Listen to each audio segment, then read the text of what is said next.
Ah non, je suis d'accord, ouais. Top 10 des animaux surprenants, c'est parti.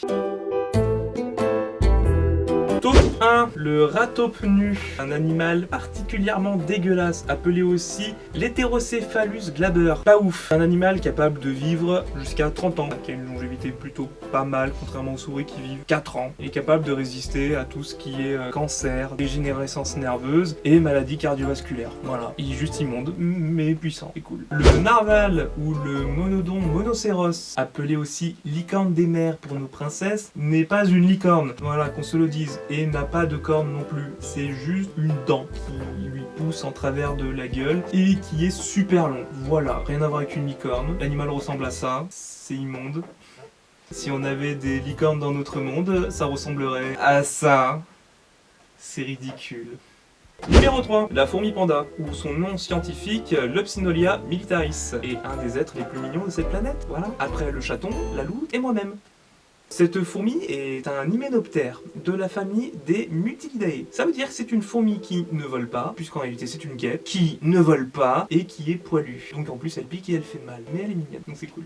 Numéro 4, le chien viverin, ou le chien raton laveur, et son nom scientifique, le Nyctereute procinoïde, qui signifie ancêtre du chien chassant la nuit. Est-ce que c'est un chien? Non. Il fait bien partie de la famille des canidés, mais il hiberne. Voilà, il vit principalement en Asie de l'Est, et les Japonais disent que c'est un tanuki. Mais ce n'est pas un chien. Sa particularité est la seule qu'il est. Il n'en est pas un. Numéro 5, la crevette manque, ou la stomatopoda, est une crevette capable de mettre une claque, capable d'exploser un aquarium. D'une puissance de 1000 newtons, en 2 millièmes de seconde, elle peut faire très mal. C'est l'équivalent d'un coup de feu. Numéro 6, le requin lutin, ou le Mitsukurina austoni. Que dire de plus à part qu'il est dégueu et qu'il vous fera vomir votre repas si vous regardez cette vidéo en mangeant. Mauvaise idée. Voici une image.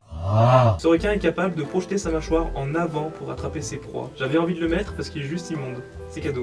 Numéro 7, le cerf huppé, ou Elapholus cephalopus, est un cerf aux caractéristiques particulières puisqu'il a 2 canines proéminentes qui lui font vaguement ressembler à Dracula. Voilà. À la différence que lorsqu'il est apeuré, il aboie. Après des chiens qui ne sont pas des chiens mais des ratons laveurs et des abeilles qui se font passer pour des fourmis, nous avons un cerf qui se prend pour un vampire. Tout va bien. Numéro 8, le aï-aï, ou son nom scientifique, le Dobentonia madagascariensis, qui vient de hé, qui veut dire en malgache je ne sais pas. Comme vous le voyez à cette tête apeurée, lui non plus ne sait pas quoi que ce soit. Numéro 9, le Tenrex strié, ou son nom scientifique, l'Emecentetes semispinosus. On l'a mis dans cette liste parce qu'il est petit et mignon, mélangeant fourrure et piquant, jaune et noir. Voilà une photo.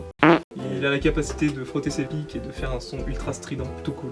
Numéro 10, le babiroussa, ou le cochon chevreuil. Maintenant qu'on a vu des animaux qui se prennent pour tout et n'importe quoi, le cochon chevreuil ne fait plus peur. Donc le cochon chevreuil porte le nom de chevreuil car il a des bois qui lui poussent sur le museau. Voilà, des bois qui poussent vers le haut, puis vers l'arrière, recourbés, qui finissent par lui rentrer dans le crâne. Voilà, provoquant des infections et souvent donc la mort. Pas ouf comme espèce. Voilà.